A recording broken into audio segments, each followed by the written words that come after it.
Hi, you're on the Reddit Confessions channel. At 3:06 a.m., my bedroom window shook. Not from wind, but from the kind of silence that hums louder than noise. My dog, Milo, lifted his head, blinked once, and went back to sleep. I wish I could have done the same. Instead, I was sitting on the edge of the bed, staring at my phone screen, blank, no alerts, no texts, no anything, and feeling like a ghost in my own house. Not dead, just invisible. The stupidest part? I wasn't even trying to catch her. I wasn't going through messages or checking her location or anything like that. I was literally just trying to send her a link to that dumb article about pigeons using public transit. She loves that weird animal stuff. But when I hit share and tapped her contact, I got a notification, recipient is on Do Not Disturb. At first, I figured it was some system thing. Maybe an update. Maybe a glitch. So I checked my own settings. Then hers. Then I realized I wasn't on some automatic night mode. I was manually set to Do Not Disturb. Only me. No one else. I wasn't silenced by mistake. I was muted on purpose. And I know what people will say. That it's not a big deal. That maybe she just wanted uninterrupted sleep. Except she wasn't asleep. She wasn't in the room. Her pillow was cold. I don't even remember getting out of bed. I just remember my hands shaking as I walked barefoot across the hallway, stepping over laundry she said she'd folded 2 days ago. Our guest room door was cracked. The blue light of her iPad flickered against the wall. She was in there, whispering, laughing, her voice soft and sweet like it used to be when she spoke to me. Yeah, he doesn't know. It's kind of hilarious. I didn't hear the rest. I backed away. My name is Franklin. I'm 45. I fix vintage jukeboxes for a living. I also cry quietly in the shower and pretend it's the water hitting my face. I didn't confront her. I didn't scream or break anything or barge in demanding answers. Instead, I walked into the kitchen. My refuge. The only place in the house that still felt mine. At 3:41 a.m., I made toast I didn't eat. By 7:50 a.m., I was logged into our joint bank account. By 9 a.m., every dollar was in my name. Savings, emergency fund, vacation stash, all of it, gone from her reach. Just like I'd been erased from hers. I didn't do it to be cruel. I did it because I needed to feel like I existed again. That I mattered. That I could still move something, even if it was just money. She didn't notice. She came downstairs at 9:10 a.m., smelling like lavender and someone else's cologne. She smiled, told me I looked pale, said she was off to yoga. I nodded. But the thing about silence is, once you finally hear the truth behind it, it's deafening. And I was just starting to hear everything. She didn't say anything about the account. Not that morning, not the next. I watched her pay for a $6 oat milk latte with her own card and walk out of the cafe like the ground wouldn't dare question her steps. I watched from across the street. Pathetic, I know. I felt like a rejected extra in a movie she was starring in, one I used to co-write. It's strange, really. I'd expected something dramatic when I moved the money. A call. A text. Maybe a, "Did you touch our account?" with that clipped tone she uses when I mess up laundry. But nothing. She didn't even flinch. That terrified me more than any confrontation could have. So I started digging. Not into her phone. That was locked tighter than a bank vault now, but into our patterns. Into what I'd missed while being the guy who remembered trash day and overpaid the electric bill. Turns out, Marlene had been very busy while I was organizing tax receipts and repairing old jukeboxes that no one wanted. Her consulting lunches happened almost daily now. Her dry cleaning doubled. She had a second gym membership. When I asked why she needed two, she laughed and said, "One's for yoga, one's for Pilates. You wouldn't understand." She was right. I didn't. I also didn't understand why someone named Anthony Shift had Venmo'd her 3 times in a week, all with emojis, fire, lips, and a lock. I asked her once, casually, who Anthony was. She blinked. Said, "Oh, that's from a group project I'm advising. Don't worry." I always did. But this time, I clicked on Anthony's profile. He wasn't in consulting. He was a personal trainer. The same one she started seeing 2 months ago at the newer gym because the other one stopped challenging her. I sat on our couch that night, staring at my reflection in the black TV screen. I looked like someone waiting for a permission slip to feel betrayed. And still I did nothing. No shouting. No accusation. Instead, I refilled her water bottle, washed her favorite hoodie, made her tea. Because when your self-worth is slowly eroded by whispered lies and weaponized charm, You don't fight. You shrink. You apologize for existing too loudly. That's what I'd become. A background character to my own collapse. But something changed the next morning. Not because she said anything. Not because she confessed. Because of what she left behind. And what I found, buried in the notes app of an old tablet we both forgot we owned, was a journal entry she never meant for me to see. It was dated 3 weeks ago, and it started with, "He wouldn't survive if I left. But I don't love him. I haven't in years." I must have read that journal entry 12 times. Maybe more. Not because I didn't believe it, but because I kept hoping I'd misread something, maybe swapped a word or misunderstood the tone. But every time my eyes scanned the same line, it cut deeper. He wouldn't survive if I left. But I don't love him. I haven't in years. That wasn't the kind of thing you write in passing. That was the kind of sentence you carve when you're already halfway gone. The note went on to describe how she felt boxed in, unseen, and tethered to comfort disguised as love. She said I was good, but not exciting. That I was reliable, but emotionally boring. And then came the worst part. She said being with me felt like listening to static when you know there's music playing on another channel. I sat on the floor with the tablet in my hands like it was radioactive. I didn't cry. I didn't even blink.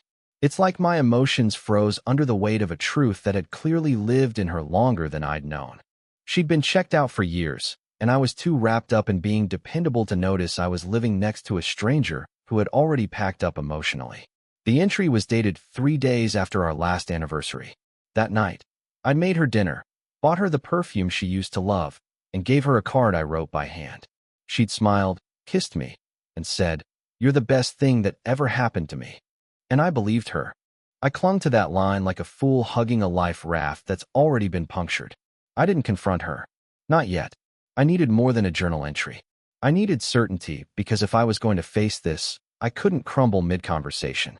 So I did something I'm not proud of. I started tracking her. She left her iCloud logged into that same tablet, and I accessed her location history. I told myself it was just to confirm what I already knew. The next afternoon, she told me she had a late client meeting across town. She left around 4 p.m., dressed casually, no makeup. Said it was a strategy session. Her location pinged about 30 minutes later, nowhere near an office, but in a quiet suburban neighborhood on the east side of town. A place we'd never been together. I stared at that dot on the map for a long time, wondering what I'd see if I drove over there. But I didn't. I couldn't. Instead, I sat in our dim kitchen and waited. She came back around 8 p.m., humming some song like she'd just come from a spa retreat. She smelled faintly of someone else's cologne again. When I asked how the meeting went, she smiled like nothing in the world was wrong and said, "Productive. Long, but we made progress." I nodded. I asked if she was hungry. She said she already ate. I was going to let it go. I really was. But then I asked something I didn't plan to ask. "Did Anthony drive you?" She froze. Only for a second. But I caught it. Then she laughed. "What? No, of course not. Why would you ask that?" My heart pounded. I stared at her like I was trying to see past the shape of her face and into the truth. I wanted to believe her. I wanted her to be right. But I already knew she wasn't. I had screenshots, Venmo transactions, locations, the journal. But none of that hurt as much as what she said next, trying to cover her tracks. "You really should talk to someone, Franklin. This paranoia isn't healthy." After she told me I needed help, like I was the one losing touch with reality, something inside me collapsed. And I don't mean some dramatic emotional breakdown. I mean something quiet and permanent, like a floorboard giving out in the middle of the night. I nodded like a coward. I said nothing. I even made her tea afterward, chamomile with a little honey, the same way she used to make it for me when I had migraines. But she didn't notice that detail. She just scrolled her phone and smiled at something that clearly wasn't me. I didn't sleep that night. Again, I just sat on the couch replaying every conversation, every errand, every fake smile from the last 6 months like an investigator going through crime scene footage. And the worst part wasn't the lies she told me. It was how well she delivered them. She was flawless, effortless. Even the tone of her voice when she denied knowing Anthony had sounded warm and confused, like I'd asked if she'd ever met a giraffe named Bob. The next morning, I checked the bank account. She still hadn't noticed the money was gone. Or maybe she had, and just didn't care enough to ask. That possibility stung worse. I didn't matter to her, not as a husband, not even as a financial resource. I was just noise in the background of her new life. That's when I remembered something from the journal entry. She wrote about taking steps to be free by spring. It was late March. Suddenly, everything felt like a countdown, and I was the only one without the script. Later that afternoon, she left for another one of her stretch classes, but her tablet was still plugged into the charger in the living room. Same one I'd found the journal on. I hesitated, genuinely hesitated, but then I opened it. Not out of paranoia, out of instinct. There was a new note. This one was short. Meeting the realtor tomorrow. If he signs fast, I'm keeping the condo. I felt sick. We own this place together. I'd put in the down payment. I was the one who'd patched the wall when the ceiling leaked, who repainted the cabinets, who installed every smart device she later locked me out of. And now she was planning to sell it out from under me? I didn't even know what "if he signs fast" meant. Was that about the realtor or some guy she was seeing? I couldn't keep up anymore. When she came home later that night, she was glowing. Her hair was tied up, cheeks flushed, eyes sparkling like she'd been laughing all day. She kissed me on the cheek like it was muscle memory and said, "Let's watch something funny tonight." I need to laugh. I wanted to scream. I wanted to grab her and demand an explanation for every lie. But instead, I nodded, picked a sitcom we'd seen a dozen times, and sat beside her like a well-trained ghost. The entire episode played without either of us laughing once. She fell asleep halfway through, and I stared at her, wondering how many lies can fit inside one sleeping body. Tomorrow she was meeting the realtor, and I was done waiting for the collapse to finish me off. By morning, I had made up my mind. I wasn't going to sit around like furniture while she sold the life we built together behind my back. If she was going to treat me like an accessory, then I'd become the sharpest one in the drawer. I called my old friend Roy. We hadn't talked in a while, not since he moved out of state, but he was a real estate attorney who owed me a favor from a time I'd helped him move during a snowstorm. He picked up immediately. I told him everything.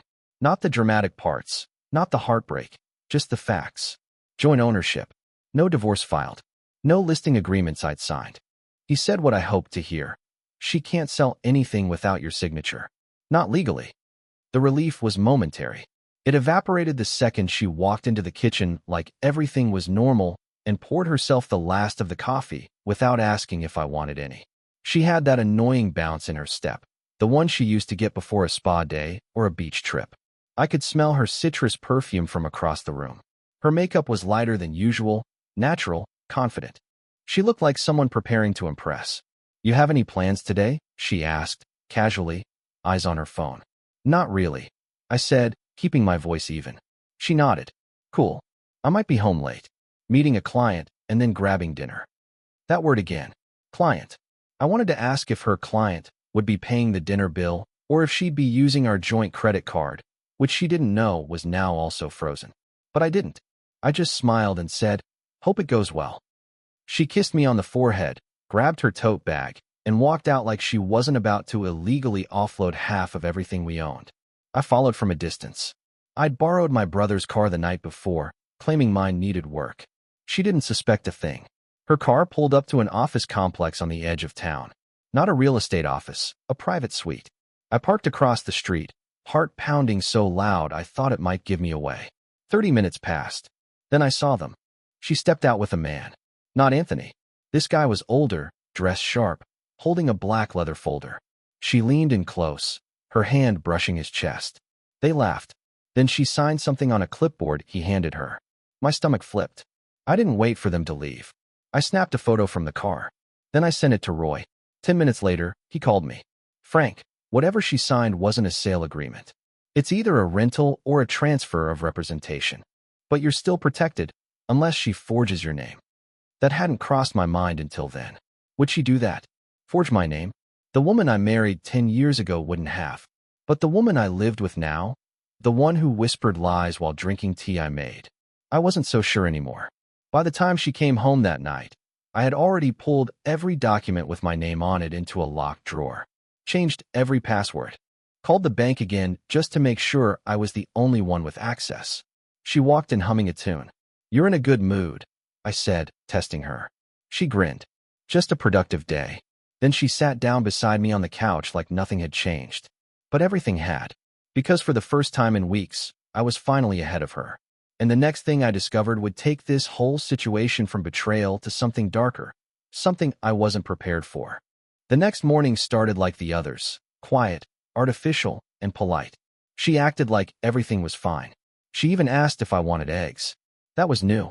For the past few weeks, she barely acknowledged my existence before noon. I told her no, and she shrugged, humming as she whisked something in the kitchen. I watched her, trying to figure out what it was that made me feel like there was a stranger in my house wearing my wife's face. Same voice, same expressions, same tone, but none of it felt real anymore. Like someone memorized her role, but forgot the soul behind it. I needed air. I grabbed the trash bag on the way out. She smiled and said, "Thanks, babe." I think that was the moment I cracked. She still used the word babe. As if we were still a team. As if she hadn't tried to sell the condo from under me, lied about meeting clients, and written in her secret digital diary that she didn't love me anymore. But I didn't say anything. I just nodded and walked out the door. Except I didn't take the trash to the bin. I set the bag in the garage and opened it. I didn't know what I was looking for. I just knew I needed proof. Real, tangible evidence of who she'd become when she thought I wasn't watching. Inside was mostly normal stuff, empty yogurt cups, receipts, a cracked makeup compact. But at the very bottom, wrapped in a paper towel stained with lipstick and foundation, was something that made me freeze. A crumpled envelope addressed to a name I didn't recognize, Marla G. Same handwriting as hers. Inside was a card. A thank you card. "Marla, thank you for introducing me to Paul. I owe you more than just coffee. You literally changed my life. He's everything I needed but didn't know I could still have." I read it again. Paul. Not Anthony. Not even the guy from the office yesterday. Paul. Another name. Another man. Another layer of deception. I sat in the garage for a long time. I tried to piece it together, but it was like trying to solve a puzzle while someone kept flipping the pieces over. Why was she writing thank you notes? Why was she so confident, so careless, to throw it out without shredding it? Did she think I was that blind? Or did she want me to find it? I tucked the card into my jacket pocket and walked the trash to the curb. My hands were shaking, but I looked calm. I had to. I couldn't let her see the storm building inside me until I knew what direction it was heading. When I came back inside, she was on the phone. She quickly ended the call when she saw me. I pretended not to notice. She asked if I wanted to go out for lunch. Another first. I said yes. We went to a local diner. Sat in a booth we used to love. She laughed at the waitress's jokes, complimented the food, and asked me about work. It was surreal, like having dinner with someone who'd rehearsed the role of loving wife the night before. I played along, nodding, smiling when needed, but inside my head I was already planning. Later that night, after she fell asleep, I searched her closet. I know it sounds pathetic, but I had to. I needed to know what I was up against. I found a second phone, cheap, prepaid, hidden inside a shoebox beneath old scarves. My chest went tight. I powered it on. No lock screen. The messages loaded quickly. There he was. Paul. And what he sent her last made my blood run cold. So he still has no idea? When's the move-in date? Move-in date. She wasn't just planning to leave me. She was planning to disappear with him. I sat there with that burner phone in my hand for what felt like an hour. The glow of the screen was the only light in the room. I scrolled through their messages one by one, trying to make sense of the timeline. The first text from Paul was over 4 months ago. That meant the affair had been running longer than I suspected, long before the Do Not Disturb incident. He wasn't just some fling or emotional escape. He was part of her long-term plan. The more I read, the more I realized she had been preparing to walk out of my life, like someone quietly leaving a hotel room. Calm, rehearsed, invisible. There were messages about apartments. Ones she'd already visited. Furniture orders. Moving dates. Even a conversation about what neighborhood felt safer for their future. Their future. The words made my stomach twist. There was also a note about my unpredictability, saying she needed to make the exit clean before I became suspicious. She wrote that I was too dependent, too fragile, and that I wouldn't survive without her. She wasn't wrong about one thing. I was fragile, but not in the way she thought. My weakness wasn't emotional. It was moral, because in that moment, I didn't want justice or peace. I wanted her to feel what I felt when I realized my marriage was a performance and I was just the prop. I turned off the phone and placed it exactly where I found it. I couldn't let her know I knew. Not yet. The next day, she acted as if the universe was perfectly balanced. She wore a bright yellow dress, brewed her favorite coffee, and even played the same playlist we used to listen to on road trips. It would have been beautiful if it hadn't felt like the soundtrack to my own funeral. Around noon, she left for her supposed work meeting, and I followed again. This time I didn't stay across the street. I parked 2 blocks away and walked. Her car was already there, parked in front of a beige townhouse with "For Rent" taped to the window. Except the sign had been crossed out and replaced with "Rented." I stood behind a fence watching her laugh as she handed a man a folder. Paul, tall, clean-cut, the kind of guy who probably still ironed his socks. They hugged, and I felt something shift inside me. I wasn't angry anymore, just hollow. A man emptied out of everything that used to make him human. When she went inside with him, I walked away. My hands were trembling, but my mind was strangely calm. That night, she came home humming again, that same fake peace dripping from her voice. I pretended to be half asleep on the couch. She looked at me for a moment, maybe feeling a trace of guilt, maybe wondering how much longer she had to fake this act. She whispered, "Good night," and disappeared into the bedroom. I didn't answer. I just stared at the ceiling, counting the seconds between her footsteps. Tomorrow she'd think she was one step away from freedom. But I'd already decided. The next morning, before she could pack another lie, I was going to end this illusion once and for all. Not with shouting, not with revenge, but with something she'd never expect. By the time she woke up, everything she thought was hers would already be gone. She woke up late. I was already dressed, the car packed, and the condo eerily silent. No music, no coffee brewing, no footsteps overhead. Just sunlight hitting the floor and the weight of everything she never said hanging in the air. When she walked into the kitchen in her robe, rubbing her eyes, she looked confused, almost irritated, like I'd interrupted a routine she expected to run uninterrupted. She asked why I was dressed. I smiled calmly and said, "Check the bedroom." She didn't move at first. Then something must have clicked, because her bare feet slid quickly down the hall. A minute later, I heard drawers opening, the closet door creaking, hangers scraping the metal rod. She came back with panic all over her face. "Where are your things?" "I left most of them," I said, zipping up my jacket. "I only took what was mine." "You're being dramatic," she scoffed, arms crossed. "You're moving in with Paul," I said flatly. She froze. Her lips parted slightly, and for a split second, I saw real fear. Then came the performance. "Who told you that? That's ridiculous." "You did," I replied, holding up the burner phone. She paled. "You went through my stuff? You planned a whole new life without telling me. I figured I was already a ghost, so why not haunt the truth a little?" She stared at me, eyes searching for leverage she no longer had. "You're overreacting. I wasn't going to leave until I figured everything out." "But you already rented a place," I said. "You had a move-in date. You had furniture picked out. You wrote that I wouldn't survive without you. But I already have." Her jaw tightened. I expected yelling. Tears. Apologies, maybe. But she just stood there, defeated in silence, like she realized the final scene hadn't gone the way she rehearsed it. "I transferred the condo into my name," I continued. "Legally. Roy handled it. The money in our joint accounts? That's gone. I left you a portion in a new account. Fair is fair. The rest stays with me." "You can't do that." "I already did." She laughed bitterly, but it cracked in the middle. "Wow. So now you're the one disappearing?" "No," I said, stepping toward the door. "I'm just finally waking up." I left before she could respond. 3 months have passed. I sleep better. I eat without that heaviness in my throat. I don't flinch when my phone buzzes in the middle of the night. And you know what the weirdest part is? I'm not angry anymore. I'm grateful. Because when she put me on Do Not Disturb, she gave me a gift. She made me listen.